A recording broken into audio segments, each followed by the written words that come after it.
ممکن ہی نہیں. اس کو کہیں گے صبر علی الطاعہ، اطاعت پر صبر کرنا. ناگواری محسوس ہو رہی ہے لیکن اس ناگواری کو برداشت کرتے ہوئے انسان اللہ کے حکم کے اوپر جمع رہے، اللہ کے حکم پر عمل کرے. یہ کیا ہے؟ یہ صبر ہے. اگر یہ صبر نہیں ہے تو ظاہر بات ہے کہ انسان اللہ کے اس حکم پر عمل نہیں کر سکے گا. صبر کا مادہ نہیں ہوگا تو آپ کام نہیں کر سکیں گے. اور اسی کا ایک دوسرا رخ ہے، جب آپ دعوت حق کے لیے کھڑے ہوں گے پہلا قدم کیا آتا ہے؟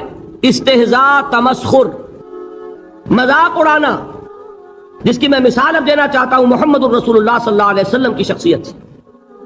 دیکھیے ہم کیا اور ہماری بساط کیا، ہم کیا مبلغ ہوں گے، کیا داعی ہوں گے، ہمارے اپنے دامن پر داغ ہوتے ہیں. لیکن یہ کہ محمد الرسول اللہ کے دامن پر کوئی داغ تھا؟ ان کو تو سارے مکے والے الصادق الامین کہتے تھے، نہایت محبوب شخصیت تھے. ان کے لیے تو جا صادق جا الامین یہ الفاظ سننے میں آتے تھے، آنکھوں کا تارا. لیکن جب آپ نے دعوت اب شروع کی، اب قرآن مجید میں دیکھیے کسی نے کہا مجنون ہو گئے، دماغ خراب ہو گیا، پاگل ہو گئے، اجی شاعر ہیں، کچھ شعر جوڑ لیتے ہیں، ہم پر بہت جماتے ہیں. کسی نے کہا ساحر ہے، کچھ جادو سیکھ لیا ہے. یہاں تک کہ ایسے بدبخت بھی پیدا ہوئے، قرآن میں ہے ساحر کذاب، سحر کرنے والا جادوگر نہایت جھوٹا. یہ الفاظ کہے جا رہے ہیں کس کی شان میں؟ محمد الرسول اللہ صلی اللہ علیہ وسلم. قرآن میں نقل کیا گیا یا ایھا الذی نزل علیہ الذکر انک لمجنون. کبھی آپ نے اس کا ترجمہ سوچا؟ ہے وہ شخص، دیکھیے تصور کیجئے حضور جا رہے ہیں، تشریف لے جا رہے ہیں، کسی دعوت میں ہے، تبلیغ میں، یا ویسے ہی تشریف لے جا رہے ہیں، اور کوئی ایک جمگھٹا ہے لوگوں کا، ادھر سے فقرہ آتا ہے، تیر کی طرح لگتا ہے دل میں جا کر محمد کے صلی اللہ علیہ وسلم.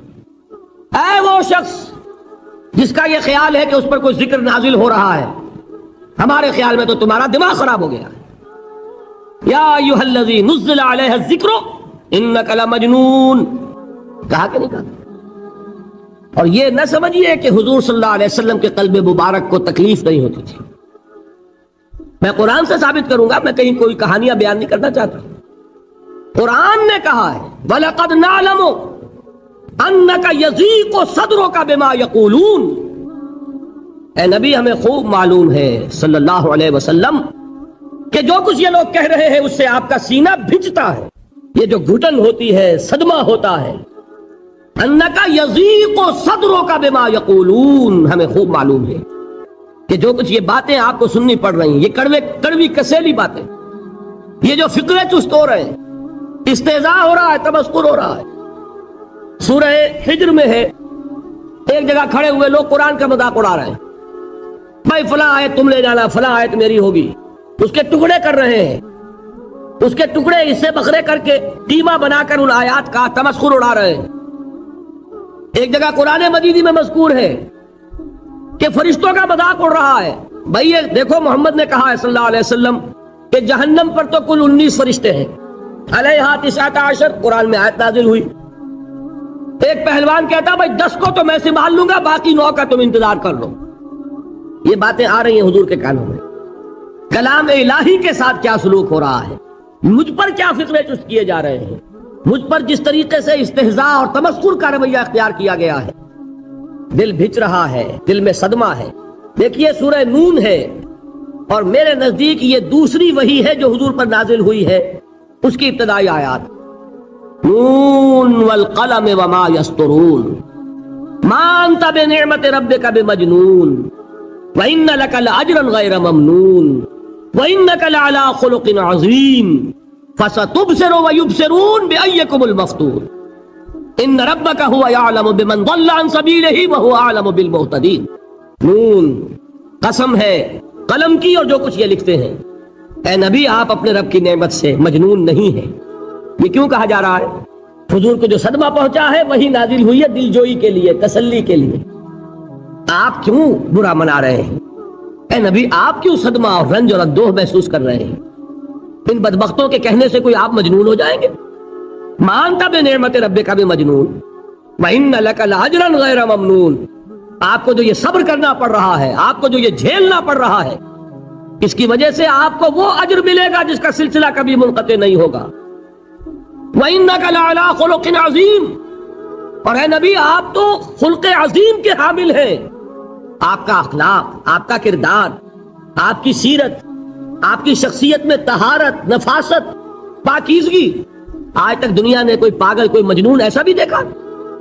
یہ ساری باتیں اللہ تعالیٰ حضور کی دلجوئی کے لیے فرما رہے ہیں. اس سے آپ اندازہ کیجئے کہ کتنا صدمہ ہوتا ہوگا.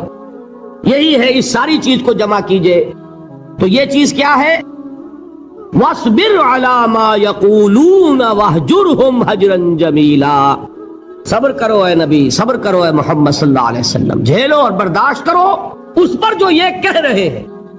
یریدون لیطفئوا نور اللہ بافواہہم، یہ چاہتے ہیں کہ اللہ کے نور کو اپنے منہ سے بجھا دیں، پھونکے مار کے ہی بس. نور خدا ہے کفر کی حرکت پہ خندہ زن، پھونکوں سے یہ چراغ بجھایا نہ جائے گا. یریدون لیطفئوا نور اللہ بافواہہم واللہ متم نورہ ولو کرہ الکافرون، یہ چاہتے ہیں کہ اپنے منہ کی پھونکوں سے اللہ کے نور کو بجھا دیں، حالانکہ اللہ تعالیٰ تو اپنے نور کا اتمام فرما کر رہے گا، خواہ ان کافروں کو کتنا ہی ناگوار ہو. اس کی ترجمانی ہے نور خدا ہے کفر کی حرکت پہ خنددن، پھونکوں سے یہ چراغ بجھایا نہ جائے گا. یہی وجہ ہے، دیکھیے مکی صورتوں میں خود نبی اکرم صلی اللہ علیہ وسلم کو اتنے مختلف پیرایوں میں صبر کا حکم دیا گیا. کچھ مثالیں میں دے چکا ہوں، وَلِرَبِّكَ فَاصْبِرْ، اسی طریقے سے وَاصْبِرْ كَمَا صَبَرَ أُولُو الْعَزْمِ مِنَ الرُّسُلِ، اے نبی صبر کیجئے جیسے کہ صبر کیا ہمارے اولو العزم رسولوں نے. وَاصْبِرْ وَمَا صَبْرُكَ إِلَّا بِاللَّهِ، اے نبی صبر کیجئے اور آپ کا صبر تو اللہ ہی کے سہارے ہے. وَاصْبِرْ لِحُكْمِ رَبِّكَ، یہ سورہ نون جس کی ابتدائی آیات میں نے آپ کو سنائی، نون والقلم وما يسطرون ما انت بنعمت ربك بمجنون، اس کا اختتام کیا ہوتا ہے؟ وَاصْبِرْ لِحُكْمِ رَبِّكَ وَلَا تَكُنْ كَصَاحِبِ الْحُوتِ اذ نَادَىٰ وَهُوَ مَكْظُومٌ، اے نبی صبر کیجئے اپنے رب کے فیصلے کا، انتظار کیجئے اور اس مچھلی والے کے مانند نہ ہو جائیے. مچھلی والا کون؟ حضرت یونس علیہ الصلوۃ والسلام. مچھلی والے نے اپنے دینی حمیت اور غیرت جو تھی اس کی وجہ سے اللہ کے حکم کا انتظار نہیں کیا، اپنی قوم کو چھوڑ کر چل دی. نبی کا، رسول کا یہ معاملہ ہوتا ہے. جیسے کہ آپ کو معلوم ہے کوئی افسر ہے کسی حکومت کا، وہ اپنی پلیس آف ڈیوٹی کو نہیں چھوڑ سکتا، he must stick to his place of duty. بڑے افسرز کے لیے تو یہ بہت بہت اہم بات ہے. تو اے رسول جہاں آپ کو ہم نے تعینات کیا ہے آپ وہاں سے ہل نہیں سکتے کہ ذرا مخالفت ہوئی، لوگوں نے فقرے چست کیے اور آپ کہیں اور چل دیے، دفع ہوئیے، یہ بات نہیں سننا چاہتے میں کسی اور کو سناؤں گا. ہو سکتا ہے نا، ہم تو کرتے ہیں نا یہ، اس لیے کہ ہمیں تو اللہ نے کہیں تعینات تو نہیں کیا نا. اگر ایک جگہ کے لوگ بات نہیں سنتے، چلو بھائی ہم کہیں اور جائیں گے وہاں بات سنائیں گے. لیکن رسول کا معاملہ ہوتا ہے جو اس کی پلیس آف اپائنٹمنٹ ہے، he cannot leave his place without the express permission of اللہ سبحانہ و تعالی. آپ نے یہ سنا ہوگا، سیرت کی تقاریر میں پڑھا ہوگا کہ مدینے کی طرف ہجرت کی اجازت حضور نے تمام صحابہ کو دے دی، خود منتظر رہے جب تک کہ اللہ کی طرف سے اجازت نہیں آ گئی. حضرت ابوبکر پوچھتے رہتے تھے حضور اجازت آ گئی کہ نہیں؟ نہیں ابھی نہیں آئی. حضور اذن آ گیا؟ نہیں آیا، ابھی نہیں آیا. حبشہ کی طرف سب کو بھیج دیا، اجازت دے دی جو جانا چاہے چلا جائے. حضور کی صاحبزادی جو حضرت عثمان کے نکاح میں تھی وہ بھی ہجرت کر رہی، لیکن حضور تو نہیں گئے. رسول نہیں چھوڑ سکتا اپنی جگہ کو، یہاں تک کہ تمام تقریباً صحابہ چلے گئے، حضور رہ گئے، حضرت ابوبکر رہ گئے، حضرت علی رہ گئے. اور حضرت ابوبکر پوچھ رہے ہیں بار بار اجازت آئی یا نہیں؟ نہیں ابھی نہیں آئی.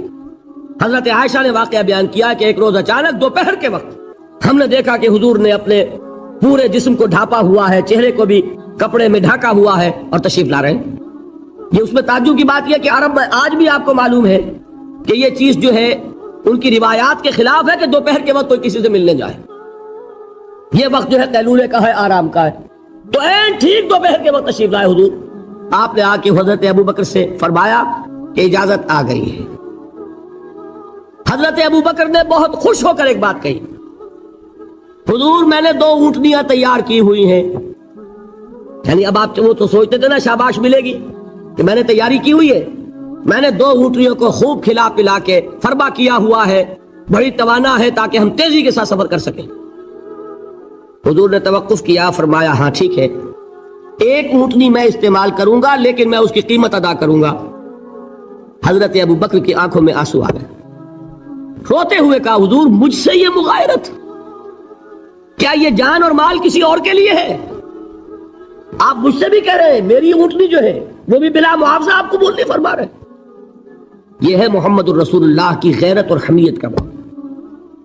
اب دیکھیے ایک بات عجیب ہے، یہ ربط اپنے ذہن میں رکھیے، اللہ تو صبر کی تلقین کر رہا ہے اپنے رسول کو، اور رسول یہی تلقین کر رہے ہیں اپنے صحابہ کو، صبر کرو، جھیلو، برداشت کرو، ہاتھ مت اٹھانا، کوئی جوابی کارروائی نہیں ہوگی، بلکہ اپنے اوپر جھیلو جو کچھ جھیلنا ہے، ڈٹے رہو، پیچھے مت ہٹنا، یہ صبر ہے، لیکن ہاتھ اٹھانے کی اجازت نہیں۔ چنانچہ اب ذرا چشم تصور سے دیکھیے، ابو جہل اس نے جو بدترین روش اختیار کی، وہ ایک خاندان تھا حضرت یاسر، ان کی اہلیہ حضرت سمیہ، اور ان کے فرزند حضرت عمار رضی اللہ تعالی عنہم۔ یہ غلام نہیں تھے، حضرت سمیہ تو کنیز تھیں لیکن یاسر غلام نہیں تھے۔ ان کی کہانی یہ ہے، واقعہ یہ ہے کہ یہ بہت نیک آدمی تھے یاسر، یمن کے باشندے۔ انہیں کو خواب میں بشارت ہوئی کہ نبی کا ظہور ہونے والا ہے مکے میں، جاؤ شاید ان کے قدموں تک پہنچ جاؤ۔ یہ یمن سے ترک وطن کر کے مکے آ گئے۔ ابو جہل کا ایک چچا تھا، بہت شریف النفس انسان، اس کے ساتھ معاہدہ کیا حلیف بن کر، اور وہ مکے میں رہنے لگے۔ اس لیے کہ یہ نوٹ کر لیجئے، مکہ اس وقت ایک قبیلے کا شہر تھا، صرف قریش۔ یا قرشی رہ سکتا تھا وہاں، یا قرشی کا حلیف، کہ اگر تو کسی قرشی نے آپ کو امان دی ہوئی ہے تو آپ رہ سکتے ہیں مکے میں، ورنہ نہیں۔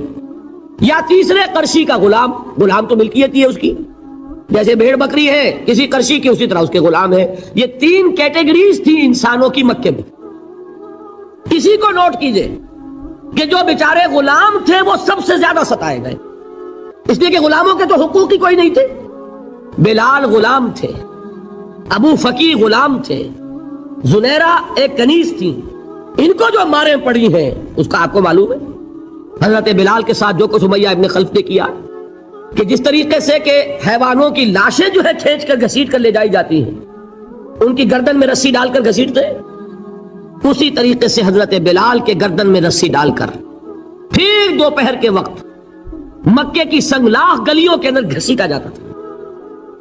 نیچے زمین جل رہی ہے توے کی طرح، اور ویسا بھی ہوتا تھا کہ چت لٹا دیا، اوپر سے وہ آگ مکے کا کہ سورج جو ہے ذرا نوٹ کیجئے، آگ برسا رہا، نیچے زمین توے کی طرح جل رہی ہے، اور ایک بھاری سل بھی لا کر جو ہے سر پر رکھ دی، چھاتی پر رکھ دی گئی ہے کہ آواز نہیں نکل رہی، جھاگ نکل رہے ہیں منہ سے، لیکن اس حال میں بھی احد احد احد، ایک ایک اللہ، قل هو اللہ احد، الفاظ نکل رہے ہیں۔ یہ ہے وہ صبر، صبر علی الابتلاء، صبر علی الایذاء، یہ ابتلاء اور ایذاء پر صبر ہے۔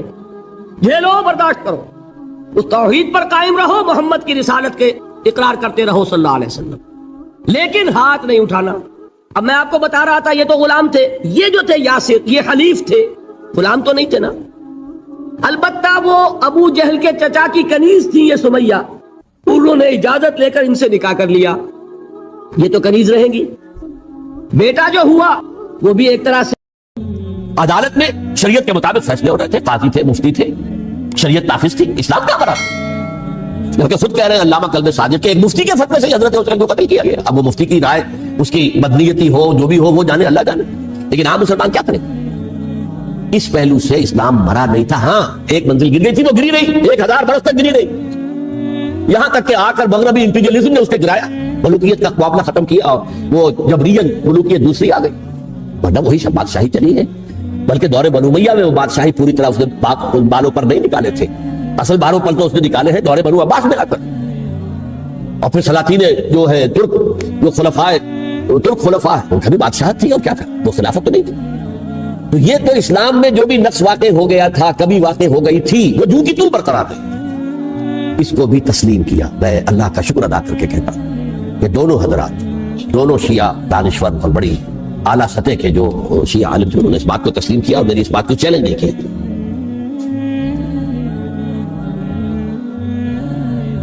اصل میں تیسری بات میں نے یہ کہی کہ دیکھیے حضرت حسین رضی اللہ تعالیٰ عنہ کی اس شہادت کے بعد اس کے بعد واقعہ ہرہ بھی ہوا ہے جو واقعہ کربلا سے بھی بعض اعتبارات سے زیادہ بھیانک اور زیادہ گھناؤنا واقعہ بنو امیہ کی تاریخ ہے جس کو لوگ جانتے ہی نہیں. مدینہ کے کچھ لوگوں نے بغاوت کی اور انہوں نے اس کے خلاف فوج بھیجی اور فوج کو جو مدینہ فتح کر دیا 3 دن کے لیے حلال کر دیا. جو چاہو کرو، یہاں جسے چاہو مارو، جسے چاہو لوٹو، جس کا گھر چاہو برباد کرو، جس عورت کو چاہو ریپ کرو.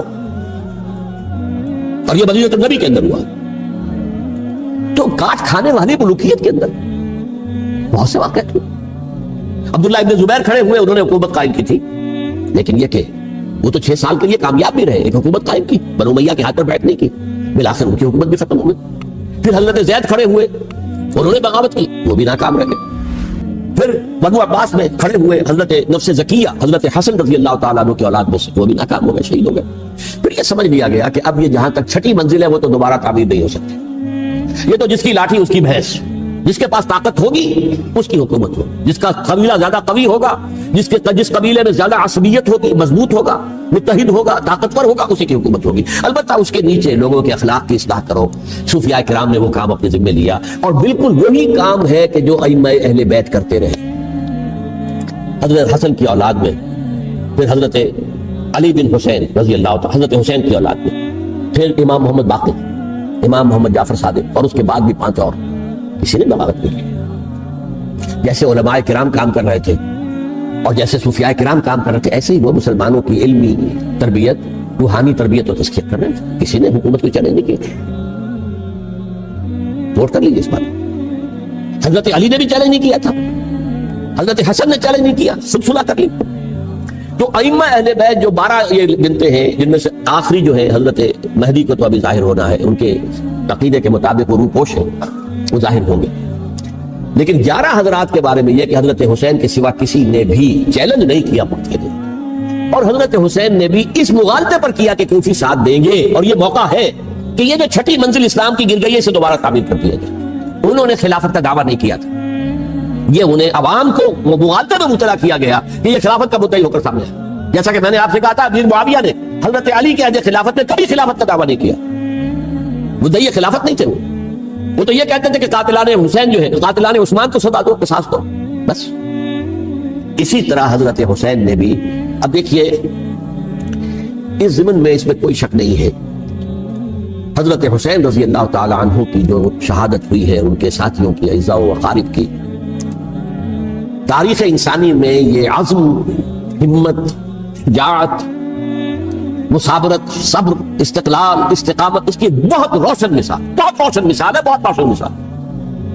لیکن اس سے تاریخ کی رفتار پر کوئی اثر نہیں.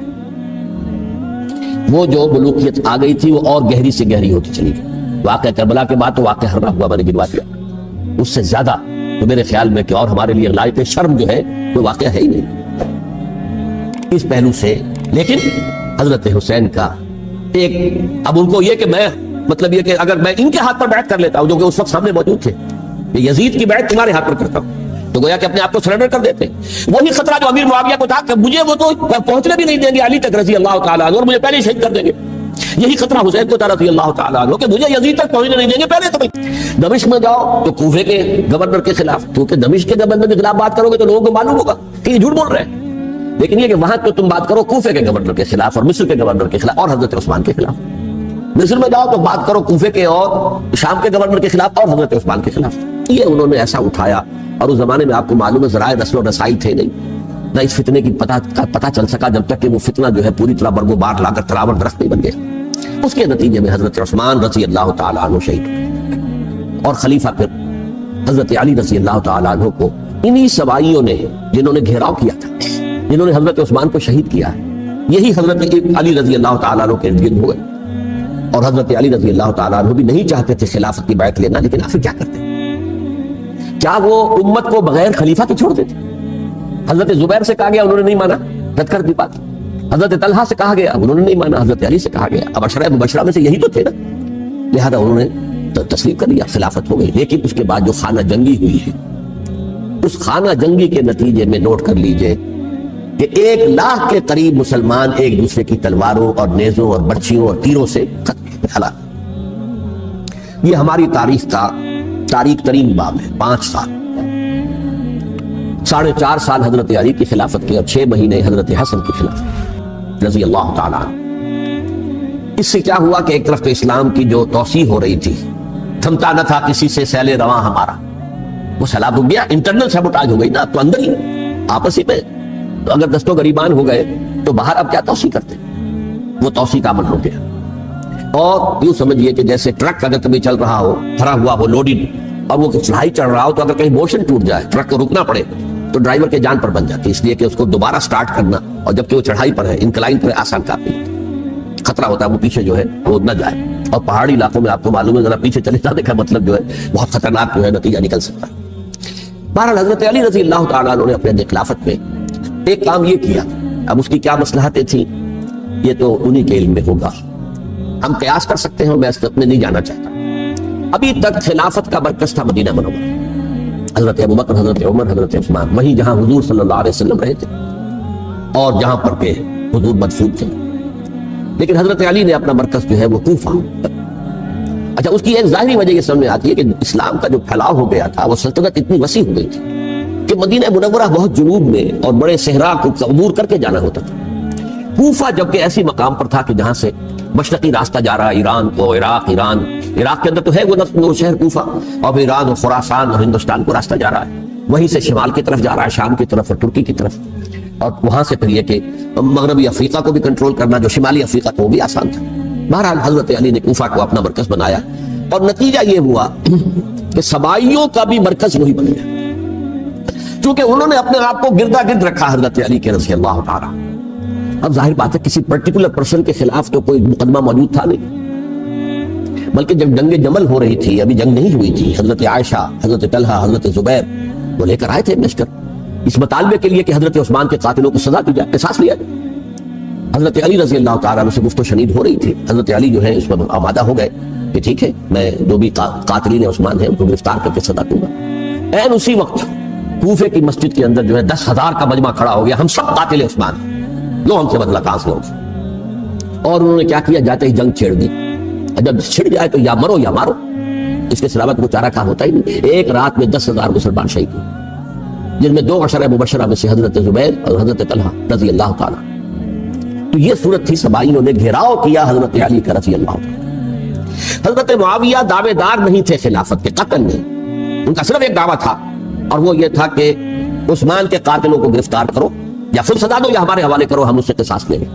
اس لیے کہ قبیلہ بنو امیہ کا تھا، اور حضرت ابی معاویہ بنو امیہ میں سے، تو ایک خاندانی طور پر جو ہے ہم قصاص لیں گے ان سے جنہوں نے قتل کیا ہے حضرت عثمان.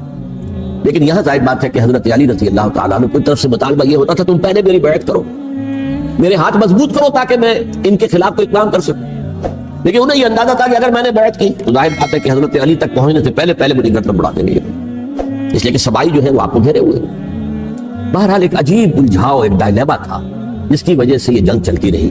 اور حضرت علی رضی اللہ تعالیٰ عنہ کو انہی کے شیعان علی ہی کے اندر سے وہ جماعت علیحدہ ہوئی تھی جس کو ہم خوارج کے نام سے جانتے ہیں، اور ایک خارجی ابن ملجم ہی نے حضرت علی کو شہید کیا رضی اللہ تعالیٰ.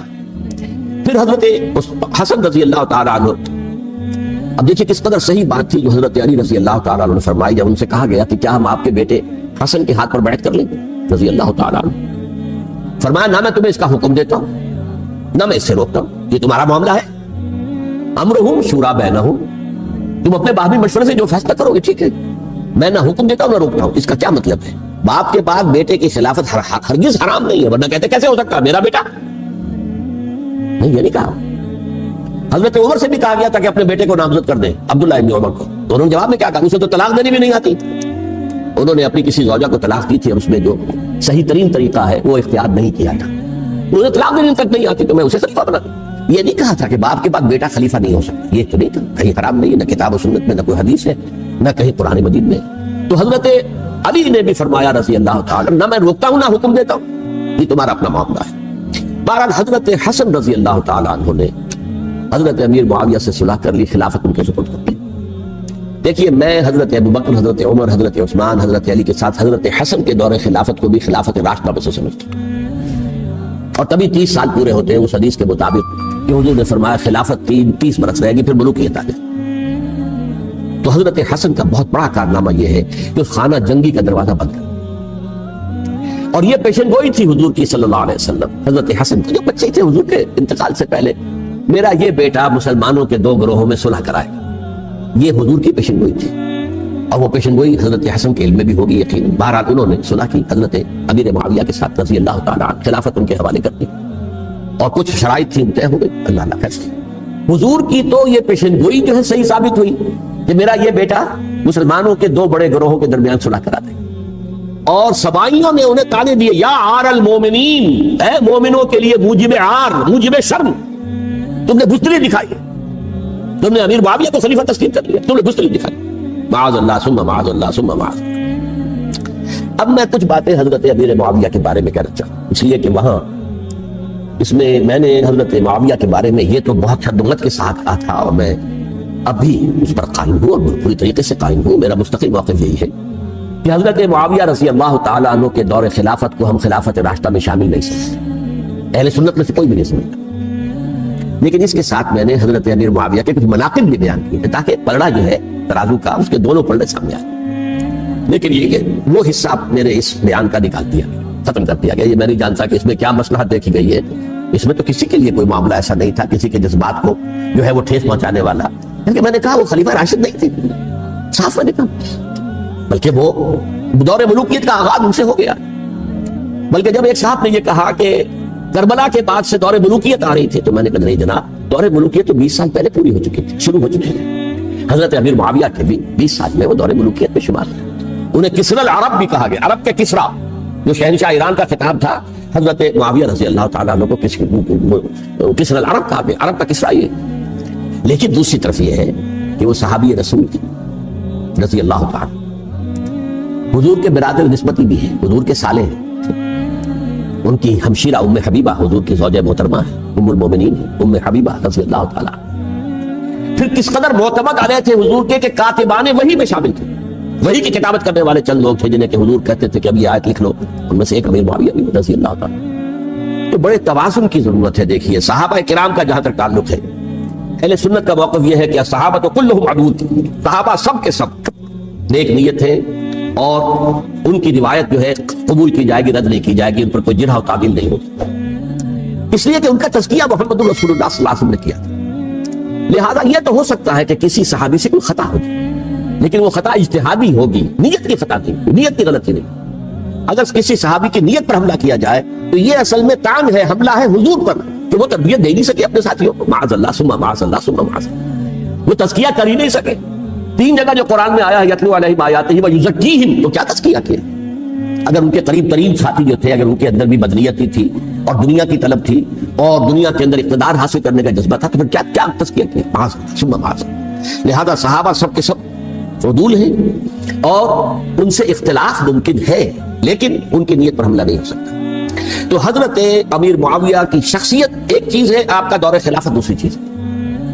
شخصیت کے اعتبار سے صحابی رسول ہیں، برادر نسبتی ہیں حضور کے صلی اللہ علیہ وسلم، اور پھر یہ کہ اس قدر معتمد علیہ ہے صحابہ میں سے کہ وہ کاتبان وحی، یہ عام آدمی کے کرنے کا کام نہیں تھا جو وحی کی کتابت کرے، اللہ کے کلام کی۔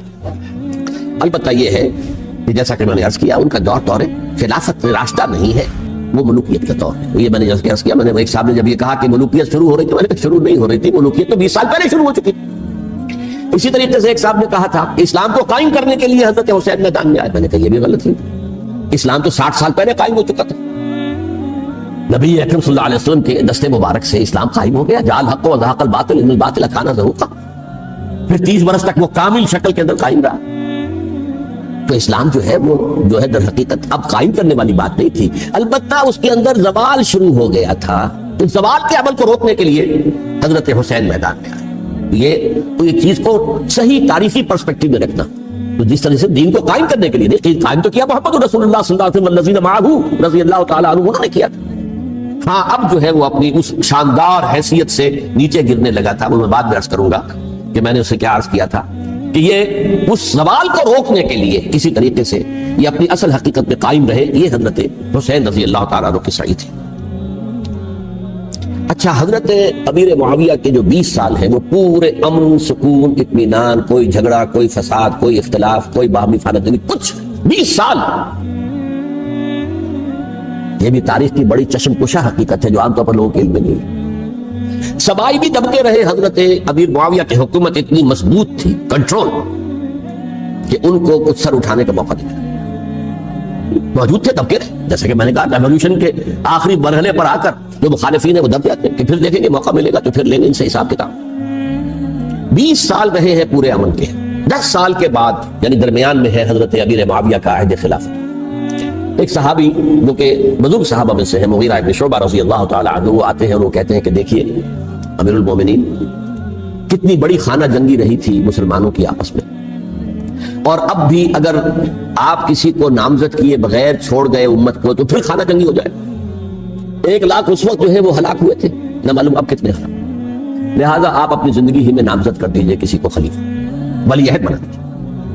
حضرت امیر معاویہ نے ابتداءً جو ہے انکار کیا نہیں، لیکن ان کے دلائل ایسے تھے وزنی، اور میں سمجھتا ہوں کہ وہ بات صحیح تھی جو مغیرہ ابن شعبہ نے کہی، اس لیے کہ اب صحابہ کرام میں سے جو کبار صحابہ تھے وہ تو سب دنیا سے رخصت ہو چکے تھے۔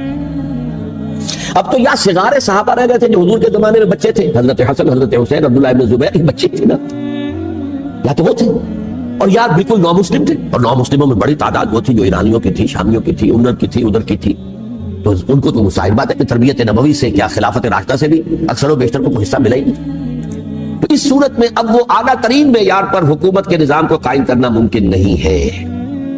کوئی قبائلی عصبیت جب تک حکومت کی پشت پر نہیں ہوگی حکومت مستحکم نہیں ہوگی۔ یہ گویا کہ ایک جس کو کہتے ہیں کہ حقیقت بینی، واقعیت پسندی، ایک آئیڈیالزم ہے اور ایک ریئلزم ہے کہ آپ فیکٹس آن دی گراؤنڈ کو غور کریں، سوچیں اس کے اوپر اور پھر کوئی فیصلہ کریں۔ اس اعتبار سے پھر حضرت امیر معاویہ نے بات مان لی اور بیعت لے لی لوگوں سے حضرت یزید کے لیے کہ یہ خلیفہ ہوگے میرے بعد، اس کو ولی عہدی کہتے ہیں۔ اچھا، اس وقت 5 افراد ایسے تھے کہ جنہوں نے اس سے اختلاف کیا، یہ بات بہت اہم ہے۔ میرا کتاب چاہے سانحہ کربلا، اس کے کچھ نسخے آج یہاں ہوں گے، آپ لوگ پڑھیے اسے غور سے اور پھیلائیے تاکہ حقیقت سامنے آئے۔ 5 افراد کون تھے جو ہونے چاہیے؟ ابو بکر فوت ہو گئے، ان کے بیٹے عبد الرحمن ابن ابی بکر، عمر فوت ہو گئے، ان کے بیٹے عبداللہ ابن عمر، عباس فوت ہو گئے، ان کے بیٹے عبداللہ ابن عباس، زبیر فوت ہو گئے، ان کے بیٹے عبداللہ ابن زبیر، اور حضرت حسن جو ہے ان کا انتقال ہو چکا تھا، حضرت علی کے بیٹے حضرت حسین رضی اللہ تعالیٰ عنہ مجمعین۔ حضرت حسن کے بارے میں ایک فریق کا کہنا یہ ہے کہ انہیں زہر دے کر ہلاک کیا، اہل تشیع کا قول یہ ہے، جبکہ اہل سنت کہتے ہیں کہ نہیں، وہ اپنی جو بھی طبی وہ موت تھی اس سے ان کی وفات۔ لیکن میں اس میں نہیں جانا چاہتا، اس لیے کہ یہ مائکرو ہسٹری جو ہے نا، وہ تو ایک ایک واقعے کے لیے ادھر کی روایات کیا ادھر کی کیا ہیں، ان کے پاس کیا دلائل، یہ تو کسی ریسرچ اسکالر کا موضوع، میرا موضوع نہیں۔ لیکن بہرحال یہ 5 حضرات تھے جنہوں نے ولی عہدی کی بیعت نہیں کی، لیکن حضرت معاویہ اتنے حلیم الطبع انسان تھے، انہوں نے جبر نہیں کیا، کوئی تشدد نہیں کیا۔ ٹھیک ہے، ولی عہدی کی بیعت نہیں کر رہے، کوئی بات نہیں، میری بیعت تو کی ہوئی ہے نا، ابھی تو میں زندہ ہوں، بات ختم ہو گئی، میری بیعت کو تو نہیں توڑا انہوں نے، فرسٹ بیعت نہیں کی۔ اس اعتبار سے انہوں نے نہ کوئی تشدد کیا، نہ جبر کیا، نہ کوئی مواخذہ کیا۔ لیکن جب امیر معاویہ کا انتقال ہو گیا، اب ولی عہدی کی بجائے وہ اب خلافت کی بیعت، سب لوگوں نے بیعت کر لی۔ ان 5 میں سے ایک فوت ہو چکے تھے، حضرت عبد الرحمن ابن ابی بکر فوت ہو چکے رضی اللہ، 4 تھے، ان 4 میں ایک اختلاف ہے۔ 2 کی رائے یہ تھی، عبداللہ ابن عمر، عبداللہ ابن عباس، کہ اگرچہ یہ کام غلط ہوا ہے، اسلام کی روح کے منافی ہوا ہے، یہ بادشاہت کی بنیاد پر رہی ہے، لیکن یہ بات ایسی نہیں ہے کہ اس کی بنا پر ہم خانہ جنگی شروع کروا دیں، امت کے خون خرابہ کروائیں، فساد کروائیں۔ لہذا انہوں نے بیعت کر لی۔ اب کوئی اگر یہ کہے معاذ اللہ کہ وہ بک گئے تھے یزید کے ہاتھ میں، معاذ اللہ ثم معاذ اللہ، وہی بات آپ اختلاف کر سکتے ہیں کہ انہیں نہیں کرنی چاہیے تھی، یہ کوئی رائے رکھے، مجھے اختلاف نہیں، لیکن ان کی نیت پر حملہ کریں گے تو حملہ محمد رسول اللہ پر ہوگا صلی اللہ علیہ وسلم۔ عبداللہ ابن عمر کون ہے؟ کتنی حدیثیں ان سے جو ہے وہ منقول ہیں۔ عبداللہ ابن عباس کون ہے؟ جنہیں حضور نے جو ہے ان کے لیے دعا کی تھی، اے اللہ فقہہ فی الدین وعلمہ التاویل، اے اللہ اس نوجوان کو دین کا فہم عطا کر اور قرآن کی تعویل اور تفسیر کا علم عطا کر، حبر الامہ کہلاتے ہیں۔ وہ کہیں پیسوں اور ٹکروں کے عوض بک جانے والے نہیں تھے. انہوں نے امت کی مصلحت دیکھی, نیت جو ہے اس پر حملہ نہ کیجیے. البتہ اختلاف کا حق آپ پاس. دو حضرات جو ہے ڈٹے رہے کہ نہیں, ہمیں کم وقت میں رجسٹ کرنا ہے. عبداللہ ابن زبیر عمر کے اعتبار سے وہ بڑے ہیں. مسلمانوں میں سب سے پہلے ولادت مدینے میں جا کر جو ہوئی ہے وہ عبداللہ ابن زبیر کی ہوئی ہے. ہجرت کر کے جب مہاجرین وہاں پہنچے, کچھ عرصے تک کسی کے ہاں کوئی اولاد نہیں ہوئی, تو لوگوں نے تانے دینے شروع کر دیے کہ معلوم ہوتا ہے کہ یہاں آ کر یہ مکے کے رہنے والے جو کمزور ہو گئے ہیں, ان کی اولاد ہی نہیں ہو رہی. پھر عبداللہ ابن زبیر کی ولادت ہوئی ہے. یہ حضرت ابو بکر کے نواسے ہیں. حضور کی زوجہ محترمہ حضرت عائشہ کی بہن حضرت دیکھیے ابھی نام نکل گیا ہے جی, حضرت اسماء رضی اللہ تعالی عنہا, یہ ان کے ساتھ آتے ہیں, حضرت زبیر کے بیٹے. ان کا فیصلہ ہوا کہ ہمیں رجسٹ کرنا ہے کم وقت میں, ایٹ اینی کاسٹ. حضرت حسین ابن علی رضی اللہ تعالیٰ عنہ کا بھی فیصلہ ہوا کہ ہمیں رجسٹ کرنا ہے کم وقت میں. البتہ ان میں بھی ایک اختلاف ہو گیا, یعنی یہ دو تو جڑے رہے, ان دو میں اختلاف. عبداللہ ابن زبیر کا کہنا یہ تھا کہ ہمیں حجاز میں رہنا چاہیے, یہ سرزمین ہے جس میں نبوت کی برکات سب سے زیادہ ہے, یہاں ہم مضبوط قلعے کے اندر ہیں, ہمیں یہاں سے جو ہے رجسٹ کرنا چاہیے اور ختم کرنا چاہیے اس نظام کے اندر جو خرابی آ گئی ہے. حضرت حسین رضی اللہ تعالیٰ عنہ کے پاس خطوط کا تانتا بنا ہوا تھا, کوفے سے لوگ خط لکھ رہے تھے, آئیے آئیے آئیے, ہم آپ کے ہاتھ پر بیعت کریں گے, ہم آپ کے ہاتھ پر بیعت کریں گے, ہم آپ کے ہاتھ پر بیعت کریں گے. یہی وہ کوفہ جو حضرت علی کا دارالخلافہ رہا تھا اور جو پھر سبائیت کا گڑھ بن گیا تھا. چنانچہ حضرت حسین نے حضرت مسلم بن عقیل کو بھیجا وہاں پر کہ میرے نمائندے کی حیثیت سے جا کر وہاں پر بیعت لو. 10-12 ہزار افراد نے بیعت کر لی. لیکن اس کے بعد یزید کی طرف سے گورنر بنا کے بھیجا گیا ابن زیاد کو. ابن زیاد نے آ کر جو تشدد کیا اور سختی کی تو سب کے سب بیعت توڑ کر اور سب منحرف ہو گئے. مخلصین تو وہ تھے نہیں, الکوفی لایوفی, کوفی جو ہے وہ تو کوئی وعدہ وفا کرنے والا ہوتا ہی نہیں, بیعت توڑ دی. فمن نقص فانما ينقص على نفسه, بیعت کے بعد بیعت توڑ دینا بہت بڑا گناہ, توڑ دیا. ادھر اطلاع مل گئی حضرت حسین کو, چل چکے تھے, وہ راستے میں تھے کہ وہاں تو مسلم بن عقیل شہید ہو گئے اور سب لوگوں نے بیعت توڑ دی. اب واپس جانا چاہتے تھے لیکن مسلم بن عقیل کے بیٹے جو ہے اڑ گئے. یہ عرب کی اپنی ایک جو ہے پرانی ان کی حمیت اور ان کا قبائلی نظام کہ اب ہم اپنے والد کے خون کا قصاص لیے بغیر نہیں جائیں گے. حضرت حسین رضی اللہ تعالیٰ عنہ کی مروت و شرافت کی, یہ میرا ساتھ دینے کے لیے آئے تھے, اب میں ان کا ساتھ نہ دوں تو یہ تو شرافت اور مروت کے خلاف ہے. اچھا چلو چلتے.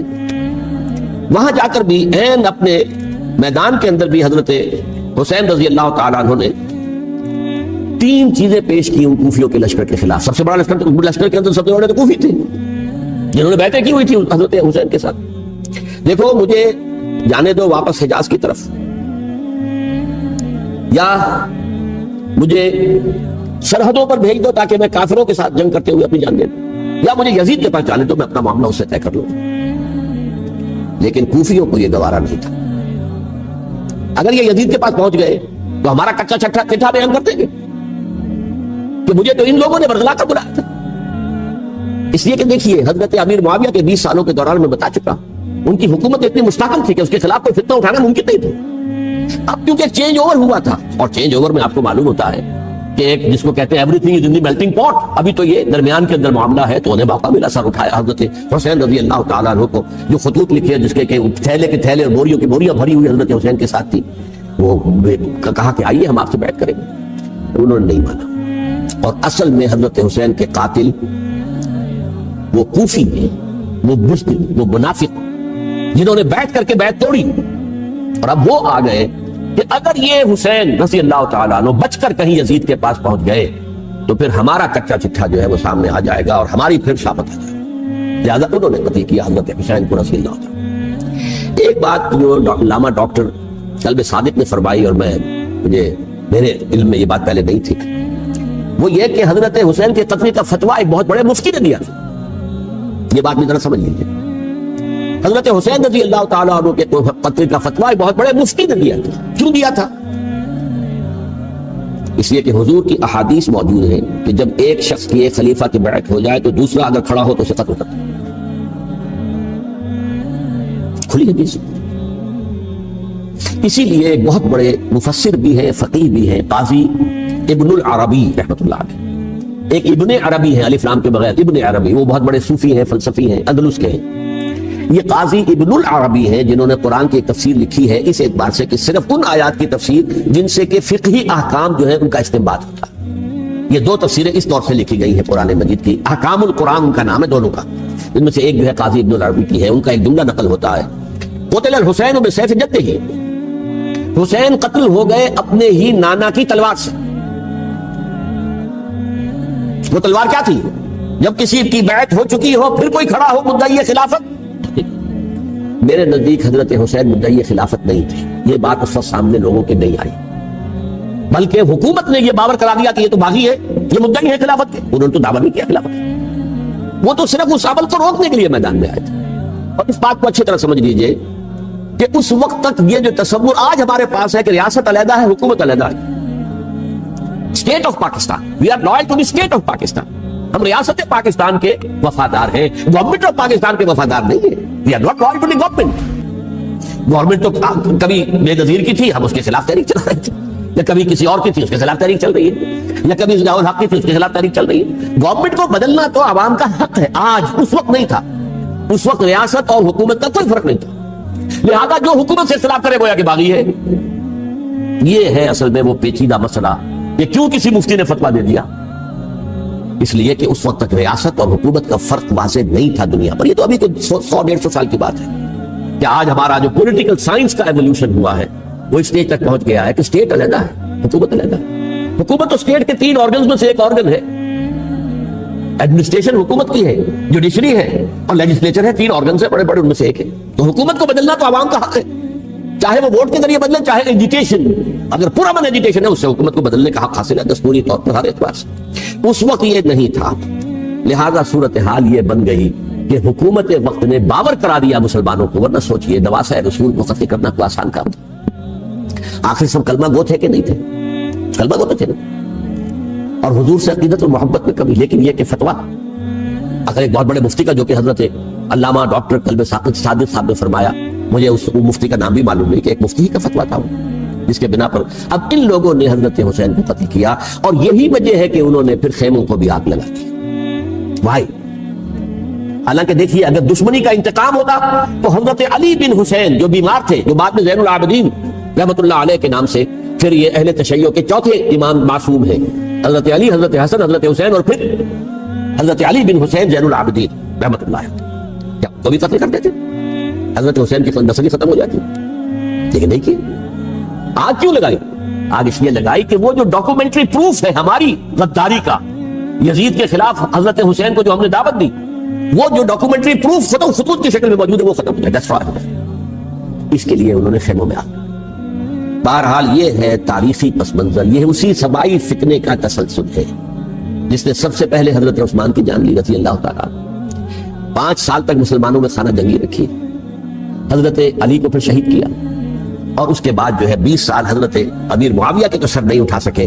لیکن پھر جب ایک چینج اوور ہو رہا تھا تو اس وقت انہوں نے موقع غنیمت سمجھا کہ اب کھڑے ہو جاؤ اور اب دوبارہ ایک فتنہ جو ہے اس کو امت کے اندر پیدا کر دو. اچھا, اس معاملے میں ایک بات جو میں نے وہاں کہی کہ ہمارے ہاں شاعرانہ جو مبالغہ آمیزی ہے, یہ میری گفتگو کا حصہ انہوں نے حذف کر دیا. اور میں نے ایک سنی شاعر, بہت بڑے عالم, جن کے حوالے سے آج بھی میری تقریر ہوگی خالد جناح ہال میں, مولانا محمد علی جوہر کے ایک شعر کے حوالے سے کہا کہ قتل حسین اصل میں مرگ یزید ہے, اسلام زندہ ہوتا ہے ہر کربلا کے بعد. مگر بالکل محمل شعر ہے, اسلام مرا ہی نہیں تھا, زندہ ہونے کا کیا سوال. اور اگر کسی درجے میں مزمحل یا زخمی ہوا تھا تو وہ تو رہا, کربلا کے بعد بھی رہا, یزید کی حکومت بھی رہی, بنو امیہ کی حکومت بھی چلی, تو تبدیلی تو نہیں آئی. یہ کیا کہہ رہے ہیں؟ اسلام زندہ ہوتا ہے کربلا کے بعد. اسلام مرا نہیں تھا. جیسے میں نے یہ کہا کہ ملوکیت جو ہے وہ اب شروع نہیں ہوئی, ملوکیت تو 20 برس پہلے شروع ہو چکی تھی حضرت امیر معاویہ کی. لیکن ظاہر بات ہے کہ حضرت حسن نے, حضرت حسین نے اس کو قبول کیا, اور حضرت حسین نے تو پھر 10 سال تک ولی عہدی جو تھی, چاہے بیعت نہیں کی لیکن اس کے خلاف میدان میں آ کر چیلنج تو نہیں کیا. اس اعتبار سے یہ معاملہ جو اسلام زندہ ہوتا ہے کربلا کے بعد, یہ بے تکی بات ہے. ہاں, حضرت شاہ اسماعیل شہید رحمت اللہ علیہ کی اگر میں تشبیہ کو, تمثیل کو سامنے رکھوں تو اسلام کی عمارت 6 منزلہ ہے, 6ٹھی منزل ٹاپ کی وہ گر گئی, 5 منزلیں انٹیکٹ تھیں, اسلام مرا نہیں تھا. عدالت میں شریعت کے مطابق فیصلے ہو رہے تھے, قاضی تھے, مفتی تھے, شریعت نافذ تھی, اسلام کیا مرا تھا. جبکہ خود کہہ رہے ہیں علامہ قلب صادق کے ایک مفتی کے فتوے سے حضرت حسین کو قتل کیا گیا. اب وہ مفتی کی رائے, اس کی بدنیتی ہو, جو بھی ہو, وہ جانے, اللہ جانے, لیکن عام مسلمان کیا کریں. اس پہلو سے اسلام مرا نہیں تھا. ہاں ایک منزل گر گئی تھی, وہ گری نہیں, 1000 برس تک گری نہیں, یہاں تک کہ آ کر مغربی امپیریلزم نے اس کے گرایا, ملوکیت کا معاملہ ختم کیا اور وہ جبرین ملوکیت دوسری آ گئی. ورنہ وہی سب بادشاہی چلی ہے, بلکہ دور بنو امیہ میں وہ بادشاہی پوری طرح اس نے بالوں پر نہیں نکالے تھے. اصل بالوں پر تو اس نے نکالے ہیں دور بنو عباس میں آ کر. اور پھر سلاطین جو ہے ترک, جو ترک خلفاء ان کا بھی بادشاہت تھی, اور کیا تھا, وہ خلافت تو نہیں تھی. تو یہ تو اسلام میں جو بھی نقص واقع ہو گیا تھا, کبھی واقع ہو گئی تھی, وہ جو کی تم برقرار ہے, اس کو بھی تسلیم کیا. میں اللہ کا شکر ادا کر کے کہتا ہوں کہ دونوں حضرات, دونوں شیعہ دانشور اور بڑی اعلیٰ سطح کے جو شیعہ عالم تھے, انہوں نے اس بات کو تسلیم کیا اور میری اس بات کو چیلنج نہیں کیا.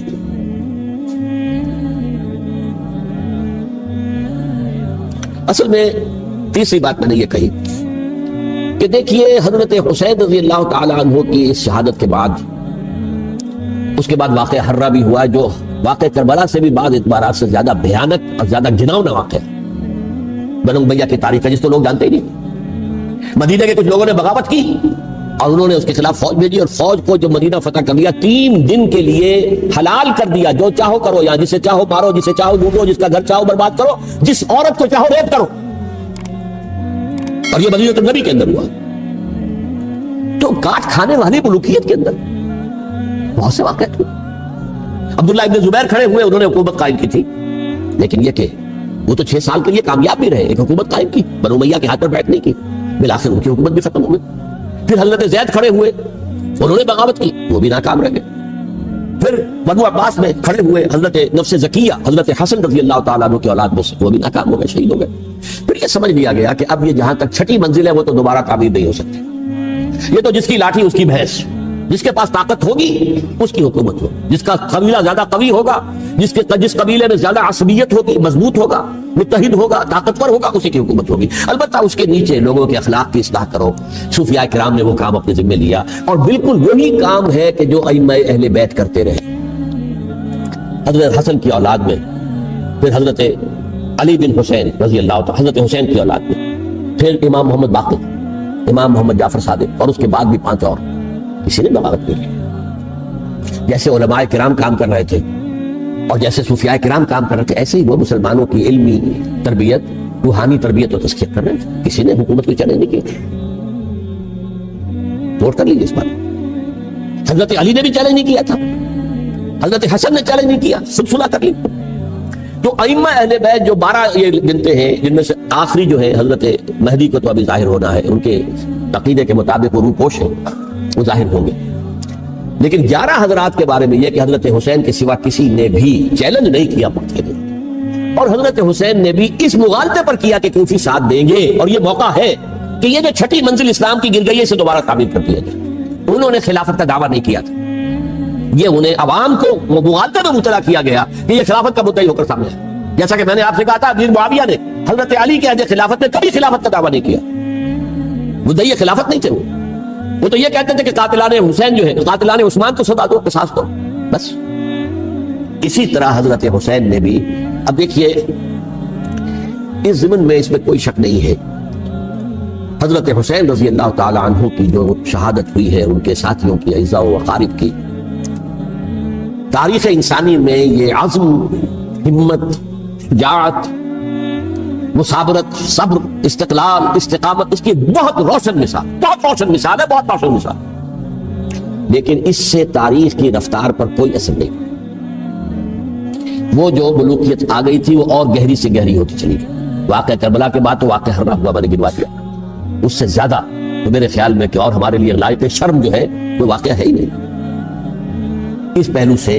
لیکن حضرت حسین کا ایک, اب ان کو یہ کہ میں, مطلب یہ کہ اگر میں ان کے ہاتھ پر بیعت کر لیتا ہوں جو کہ اس وقت سامنے موجود تھے, کہ یزید کی بیعت تمہارے ہاتھ پر کرتا ہوں, تو گویا کہ اپنے آپ کو سرنڈر کر دیتے. وہی خطرہ جو امیر معاویہ کو تھا کہ مجھے وہ تو پہنچنے بھی نہیں دیں گے علی تک رضی اللہ تعالیٰ عنہ, اور مجھے پہلے ہی شہید کر دیں گے. یہی خطرہ حسین کو تھا رضی اللہ تعالیٰ عنہ کہ مجھے یزید تک پہنچنے نہیں دیں گے, پہلے تو کر دیں. اور ویسے بھی یہ ایک شرافت, مروت اور حمیت اور غیرت اور عزت نفس کا تقاضا بھی تھا کہ بھائی معاملہ ہے یزید کا, میرا مجھے وہاں جانے دو, اللہ اللہ کر سکتا. یو کین اسکورٹ می, میرے دائیں بائیں چلو تاکہ میں کہیں اور بھاگ نہ جاؤں تمہارے خیال میں, مجھے وہاں پہنچا دو, میں وہاں پہ جا کے سے معاملہ کر لوں. لیکن انہوں نے قتل کیا. اصل قاتلان کوفی, وہی سبائی. البتہ یہ ہے کہ اس واقعے کی جو یادگار ہے اس میں کوئی شک نہیں ہے کہ اس نے مسلمانوں میں سے ایک گروہ کے دل میں قربانی اور شہادت کا جذبہ بہت پیدا کیا، اس میں کوئی شک نہیں۔ اور جس طریقے سے کہ عاشورہ محرم میں یاد منائی جاتی ہے، جس طریقے سے اس نے اہل تشیع کے اندر قربانی کا جذبہ بے انتہا پیدا کر دیا۔ اگرچہ وہ جذبہ بروئے کار نہیں آتا، اس لیے کہ ان کے ہاں یہ عقیدہ ہے، یہ طے ہے کہ جب تک حضرت مہدی ظاہر نہیں ہوں گے ہم کسی کے خلاف بغاوت نہیں کریں۔ یہ پوری تاریخ میں ان کا معاملہ رہا، تمام جو ہے ائمہ اہل بیت کا معاملہ رہا، جب تک مہدی نہیں آتے keep sitting and keep waiting, wait and see, that's آل۔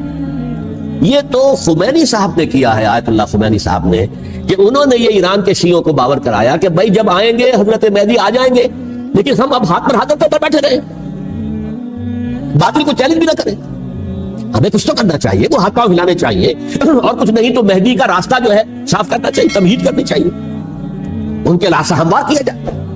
تو یہ ان کی بڑی عظمت ہے آیت اللہ خمینی صاحب کی کہ اہل تشیع ایران کے جو ہے ان سے انہوں نے یہ بات منوا لی کہ ہم بالکل انرٹ نہیں بیٹھے رہیں گے، بلکہ اپنے نائب امام قرار دے کر اور ولایت فقیہ کے فلسفے کے حوالے سے، یہ دو چیزیں ان کی جو ہے بنیادی فلسفے کی ہیں، وہ اس وقت میرا موضوع نہیں ہے، انہوں نے عوام کو ایسا کھڑا کیا ہے کہ 20,000 سے لے کر 30,000 کے درمیان انسانوں نے جانے دی، عورتوں کے جلوس نکلے، چیرخوار بچہ گود میں ہے عورت کے اور گولی کھا رہی ہے اور مر رہی ہے، گر رہی ہے۔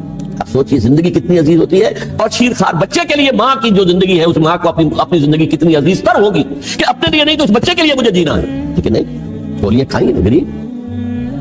یہ جذبہ انہی میں ہے۔ واقعہ یہ ہے کہ اہل سنت کے اندر یہ جذبہ نہ ہونے کے برابر، یہ میں واشگاف الفاظ میں کہہ رہا ہوں، پورے عالم اسلام میں صرف شیعہ ایران ایسا نکلا ہے کہ جس نے بادشاہت کا خاتمہ کیا، باقی سعودی عرب میں بادشاہت بیٹھی ہوئی ہے ڈٹ کر، اربوں ڈالر کا ایک محل بنتا ہے بادشاہوں کا، اور سنی سن کوئی حرکت نہیں۔ وہ تو اب جو حرکت ہو رہی ہے وہ اینٹی امریکن حرکت ہے جو ہو رہی ہے، در حقیقت وہ مسئلہ بالکل دوسرا ہے جو اس وقت ہو رہا ہے، لیکن یہ کہ عالم اسلام میں کوئی تحریک ایسے نہیں اٹھی، یہ اہل تشیع میں ہے، جو بالکل استثنائی بات ہے کہ انہوں نے جو ہے ایسا بادشاہ جس کو کہا جاتا تھا کہ اس کا جو اسلحہ خانہ ہے وہ ایشیا میں سب سے بڑا اسلحہ خانہ ہے، جو 2500 سالہ پرانی جو ایک عظمت تھی ایران کی، اس کو دوبارہ تازہ اور زندہ کرنا چاہتا تھا، 2500 سالہ برسی اس نے بنائی تھی، اس کے لیے ایک شہر آباد کیا تھا، کہ خسرو یا سائرس یا ذوالقرنین قرآن مجید کی اصطلاح میں اس کی یادگار بنائی تھی، اور وہ سوچ رہا تھا کہ وہی عظمت دوبارہ ایران کی ہوگی جو کیخسرو کے زمانے میں تھی، جس کا قرآن مجید میں سورہ کاف کے اندر ذکر ہے، مشرقی فتوحات، مغربی فتوحات، شمالی فتوحات، تو وہ بادشاہ ہے اس کو بھاگنا پڑا قربانی کی وجہ سے۔ تو یہ جو ہے واقعہ کربلا نے، اس میں کوئی شک نہیں ہے کہ ایک ایسی مشعل روشن کی ہے جس کو کہ ہر شخص کو دیکھنا چاہیے۔ یہ بھی انسان، جیسے کہ اقبال نے ایک شعر کہا تھا غالب کے لیے، فکر انسان پر تیری ہستی سے یہ روشن ہوا ہے، پرے برغ تخیل کی رسائی طاق ہو جا، تو فکر انسان پر حضرت حسین کی قربانی سے یہ واضح ہوا ہے کہ انسان کس حد تک جا سکتا ہے قربانی دینے کے لیے اپنے کسی مقصد کے لیے۔ مقصد ان کا جو تھا، میں نے اسی لیے آیت پڑھی تھی، معاذ اللہ ثم معاذ اللہ۔ میں ایک آخری بات جو کہہ رہا ہوں وہ نوٹ کر لیجئے، ایک خاص انتہائی نقطہ نظر کے عام کیے جانے کی وجہ سے سنیوں میں بھی ایک انتہائی رد عمل پیدا ہوا ہے، ایکسٹریم رائٹسٹ سنی سے۔ اگر ایک طرف سے حملہ کیا گیا ہے حضرت عثمان کی نیت پر، ان کو خیانت کا الزام لگایا گیا، ان پر اقربا پروری کا الزام لگایا گیا، حضرت ابو موسیٰ شریف پر خیانت اور غداری کا الزام لگایا گیا، یہ ساری چیزیں اگر صحابہ کرام کے اوپر ہوئی ہیں، امیر معاویہ پر، امیر اور عمرو بن العاص پر، تو جواب میں کچھ لوگ کھڑے ہو گئے، حضرت علی وہ اقتدار کے طالب تھے، معاذ اللہ ثم معاذ اللہ ثم معاذ اللہ۔ یہ اہل سنت کا موقف نہیں ہے۔ حضرت حسین اقتدار کے طالب تھے، ہرگز نہیں، ہرگز نہیں، ہرگز۔ وہی اصول جو میں نے بتایا تھا سب کے لیے لاگو رہے گا، وہ امیر معاویہ کے لیے ہے تو حضرت علی کے لیے بھی، حضرت حسین کے لیے بھی ہے۔ نیک نیت ہے، آپ ان کی کسی رائے سے اختلاف کر سکتے ہیں لیکن ان کی نیت پر حملہ نہیں کریں گے۔ نیت پر حملہ کریں گے آپ کا ایمان بالرسالت جو ہے وہ مجروح ہو جاتا ہے۔